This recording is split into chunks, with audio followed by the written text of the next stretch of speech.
izena Iker Ruson González da, tolosarra naiz, 5 urtekin etorri nintzen, eta 17 urterekin amaitu nuen eraikin honetan, nire formakuntza.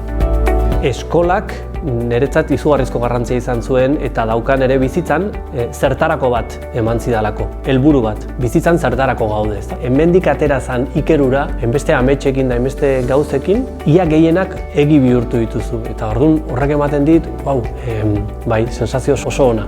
Javi Lumo naiz, hemen Herrikide ikastetxean ikasi nuen, orain lana egiten dut Herrikide ikastetxean, eta nire seme-alabak ere hemen ikasten dute. Bizi proiektua, hitzak esaten duen bezala, biziarekin zerikusia dauka. Orduan, orain dela 3 urte martxan jarri genuen egitasmoa da, eta bertan zenbait ikasgai elkartu ditugu, eta ikasgai hauen edukia eta kompetentziak, batez ere kompetentziak, landu egiten ditugu proiektuen bidez.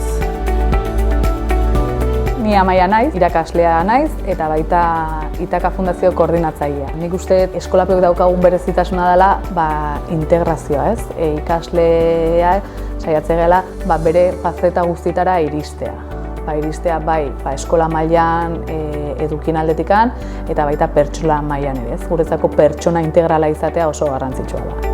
Tolosan erakunde ezberdina dauzkagu eta saiatzea beraiekin lan egiten. Horregatik gure ikasleekin saiatzea erakunde horiekin bat egiten, gure errealitatea erakusten eta baita gazteei beraien errealitatea ezagutzen eta integrazio bat lortzen, ez? Ni Garazi naiz, Herrikideko DBH 2. mailako ikaslea naiz. Eskolako ematizkiten sentimenduko, bultzatizkiten gauzak, esnatzen naizen ero da hezkuntza eta bintzat dakeula balio edo aukera hori eskola jutekoa eta askok ez dakeana eta horrek poztu iteit.